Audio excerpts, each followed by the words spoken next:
أعوذ بالله من الشيطان الرجيم بسم الله الرحمن الرحيم ادفع بالتي هي أحسن فإذا الذي بينك وبينه عداوة كأنه ولي حميم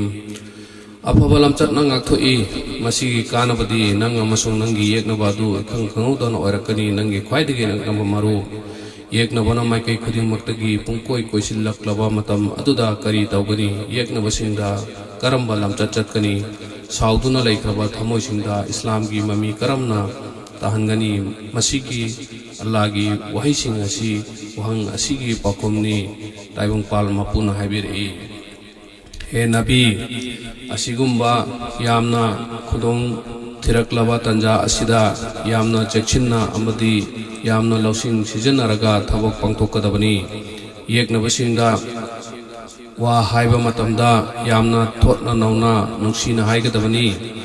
yaningdaba pakhum piba tarabasu yamna tapna ingna haigadabani karigumma wafum khara khangange haiba tarabadi yamna nungsina channa haigadabani aduga miyot michaigi phibam laklabadi khangba kangadabani khangba kanba midudi allah na mateng pangi meras ki wafum lakpada kok sijanaba ngamdabasing adugi thamoidi mangal yaudrabani aduga nungai pau taba phangjadrabani makhoina allahgi losingbu khangba ngamjadrabani makhoina saitangi manai oikhiduna achumba asidagi mamai lethokrabani masina musalman singi amangba oikhi asum dauduna layam latpasingi mapangal kankhat lakhi makhoigi wakal atiya yorami makhoina musalman makhoina Muhammad sallallahu apungba lal gi wafam lautoklami kanagumba amataga khannaba tanaba tauraroi musalman singa matam khuding makta thengnaragani makhoina kibadagi Muhammad sallallahu ga loinabadagi toktriba phawba mahaki kausinbagi thabak amasung tambi takpibagi thabak asidagi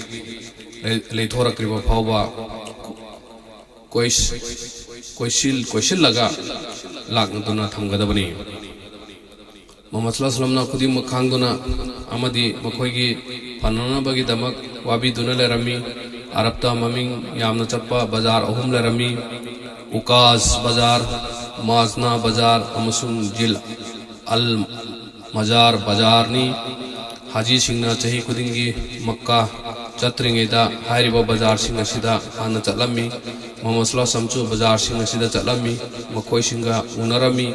Haji Singna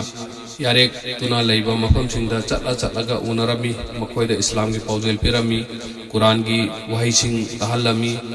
Quran ki Wahai Sing Aduda Layam latpadagi phangadaba mahi amadi madugi akiba adugi matangda panba wahaising warami thajarabasingi afaba mahising phangadaba adusu harami Quran gi wahaising asi tahallaba matungda makhoibu Islam da changlaknaba amasung achumba asigi mateng pangnaba harami Muhammad sallallahu alaihi wasallam gi apamba dining tamba Islam gi achumba paujel ama mapu mahakna sinaragliba paujel asibu Quraysh ki nungsi haitaba thawngsing asidagi ingtamna sandokpa aduni asum tawduna Muhammad sallallahu alaihi wasallam Islam gi paujel sandoktuna lerami mi singbu Islam gi maikeda kausinduna lerami masi khuding maksi Quraysh na karamna yengduna lethupani thawai kathok ingba mi singi masing hengkalaklami mateng pangba kaya amasu thoraklami masidasu Qurayshna karamna khangduna leigani asum dauduna Muhammad sallallahu alaihi wasallam karigumba mafam mamada chapa matamda Abu Jahal natraga topakunda amana mahaki batung innarami aduga kanagumba mioi amada Islam gi paujel piba matamda khudakta magna hairibasi aranbani haiduna hairami ichini nausing magna hairibasi aranbani mahakti oidaba ngangbani jadugarni mahak masamak lamangnarabani aduga atopasu lamangnahanaba hotnaribani yengu mana hairibasing asi thajaganu mahakna hairibasing asi amata tarunu asum tawduna lakliba kangbusin aduna makhoigi nakongda makutna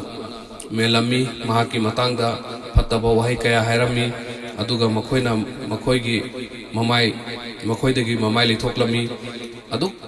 yam khraba mising adugi manungda mioi kharatamak Muhammad sallallahu alaihi wasallam gi waising tarami aduga madubu losilami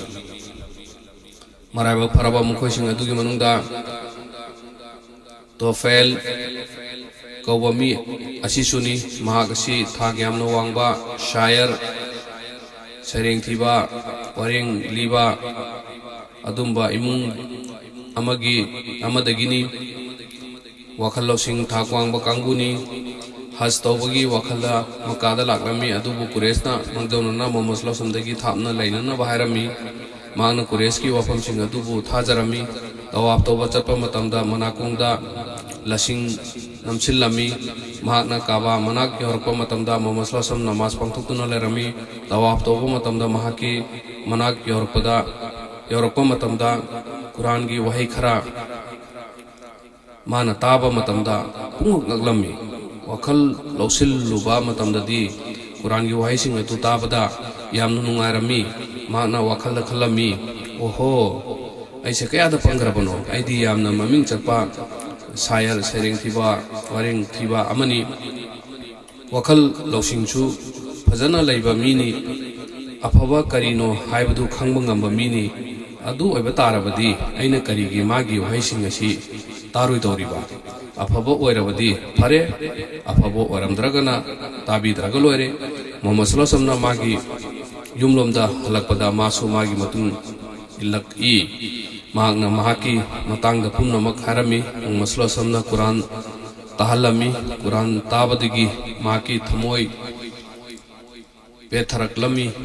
top topa thamoi de ing thaba phawrami amasung nungai basu phawrami Muhammad sallallahu alaihi wasallam mahapu Islam da changlakna ba paujil pirami yamna mathawna leina kudakta Islam da changdare hairaga hairi Allah gi Rasul aigi kangluki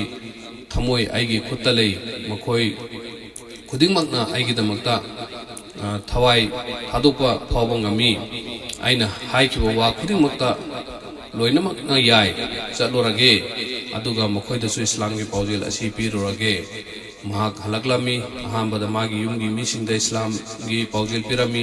makhoi khudingmakna mahaki wakhal losingda jingnaba amata laramde makhoi pumnamak khutakta Islam da changlaklami